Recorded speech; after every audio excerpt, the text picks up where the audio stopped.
그의 저택은 넓고 호화롭지만 지금은 바람소리만 가득하다. 사고 후 하반신 마비. 그는 사람들을 밀어냈고 세상과도 거리를 두었다. 거실 중앙엔 고가의 의료 장비, 약 냄새, 메마른 공기. 한때 재계를 뒤흔들며 강철 회장이라 불리던 남자 한도윤. 프롤로그 바람이 멈춘 집 약 3분. 웃음소리도 따뜻한 온기도 사라진 지 오래였다. 그런 집에 오늘 아주 작은 발걸음 하나가 조심스레 들어선다. 낡은 운동화를 신고 남루한 가방을 든 17살 소녀 지아. 학교가 끝나면 아르바이트로, 새벽엔 배달로. 가난한 집안의 생계를 돕는 아이. 둘은 절대로 만날 일이 없는 존재들이었다.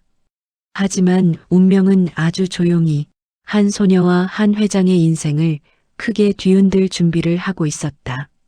일장 회장님, 제가 걷게 해드릴게요. 약 6분. 지아는 임시 가사도우미로 회장 집에 들어오게 된다. 문을 열자마자 들리는 냉랭한 목소리. 불필요한 말은 하지 말라고 했을 텐데. 휠체어에 앉은 도윤의 얼굴은 돌처럼 굳어 있었다. 지아는 겁에 질리면서도 묵묵히 일했다. 하지만 지아가 무거운 양동이를 들다 균형을 잃고 넘어지는 순간 탁! 도윤은 본능적으로 고개를 들었다. 지아의 종아리에 깊게 퍼져 있는 멍들. 어린 나이에 어울리지 않는 상처들. 저건 뭐지? 지아는 고개를 숙이고 말했다. 일하다 생긴 거예요. 괜찮아요. 그 말이 자꾸 머릿속에 맴돌았다. 강철처럼 단단했던 가슴 속 어딘가가 묘하게 찔렸다. 며칠 뒤 지아가 용기 내 대화를 시도한다. 회장님 혹시 예전에 걸으시던 시절이 그립지 않으세요? 도윤은 처음으로 감정을 드러냈다. 오래 숨겨왔던 절망 섞인 목소리.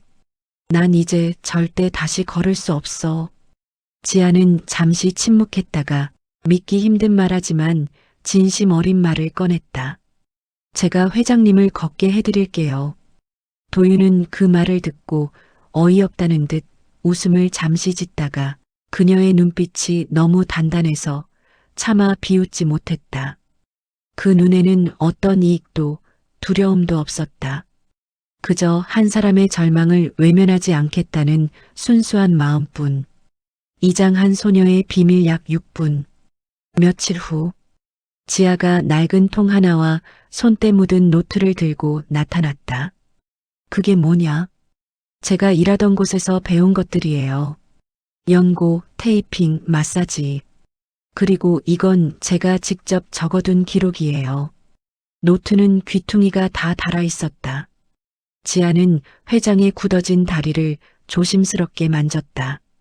손은 작았지만 놀라울 만큼 따뜻했다. 도윤은 처음에는 아무 감각도 느끼지 못했다. 뇌도 마음도 특정 부위를 닫아놓은 지 오래였다. 하지만 어느 날 도윤이 갑자기 숨을 멈춘다. 잠깐, 지금 뭔가 느낌이. 지아가 환하게 웃었다. 회장님 다리가 조금이지만 반응하고 있어요. 의사는 고개를 갸웃했다. 이런 변화는 예상하지 못했습니다. 도윤은 더 놀랐다. 희망을 버린 지 2년. 그런데 지금 다리가 눈을 뜨려 하고 있었다. 그날 밤 도윤은 아주 조용히 아무도 모르게 오랜만에 울었다. 삼장 서로를 치유한 두 사람 약 7분. 재활은 지옥 같은 과정이었다. 근육은 굳어 있었고 통증은 즉각 찾아왔다. 하지만 지아는 매일같이 찾아왔다. 버스비 1,300원이 없어 걸어온 날도, 밥을 먹지 못해 어지러워하던 날도, 심지어 시험날에도 그녀는 먼저 회장 집에 들렀다. 소녀는 회장을 치료하는 것이 아니라 그의 절망 옆에서 같이 걸어주는 존재가 되어 있었다. 어느 비 오는 날, 지아는 젖은 옷을 그대로 입고 들어왔다. 눈은 퀭하고 손은 얼음처럼 차가웠다. 지아야, 오늘은 그냥 쉬어도 돼. 도윤은 처음으로 그녀의 이름을 불렀다. 지아는 떨리는 목소리로 말했다. 전 약속을 지키고 싶어요. 회장님 걸을 때까지 포기하지 않겠다고. 도윤은 그 말에 더 이상 아무 말도 할 수 없었다. 어쩌면 지아의 마음이 자신보다 더 단단하다는 걸 깨달았기 때문이다. 사장 기적의 순간 약 5분. 재활실 한가운데 지아가 회장의 양옆을 잡고 천천히 말했다. 회장님 한 번만 더 해봐요. 회장의 입술이 파르르 떨렸다. 심장은 미친 듯 뛰었고 손엔 땀이 배었다. 그리고 뚝 오른발이 바닥을 살짝 밀었다. 1cm 고작 1cm. 그러나 그 작은 움직임이 도윤의 인생 전체를 바꿨다. 도윤의 눈이 커지고 순간 숨이 멈춘 듯 했다. 지아야. 그의 목소리는 울컥했습니다. 고맙다 나를 다시 살게 해줘서. 지아도 눈물을 흘리며 말했다. 회장님, 저는 그냥 혼자 두기 싫었어요. 둘은 서로의 어깨에 기대어 울었다. 마치 오래전부터 같은 인생을 살아온 사람들처럼. 이날을 기점으로 도윤의 재활은 완전히 속도가 붙었다. 오장 진짜 반전 약 3분. 며칠 뒤 도윤은 지아를 회사 회의실로 불렀다. 재계의 전설이었던 그가 어린 소녀에게 정중히 말했다.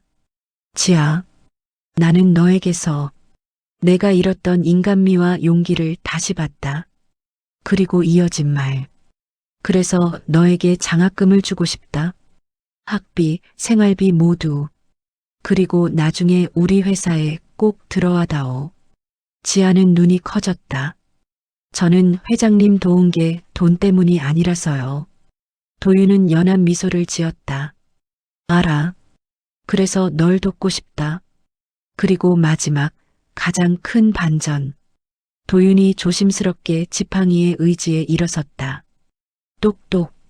여전히 서투르지만 분명히 혼자 걷고 있었다. 그는 지아 앞으로 천천히 걸어갔다. 그리고 손을 내밀었다. 내가 만든 기적을 세상에 증명하고 싶다. 지아는 울며 그의 손을 두 손으로 꼭 잡았다. 에필로그 함께 걷는 길 약 1분. 이제 도윤 회장은 매일 정원에서 천천히 걷는다.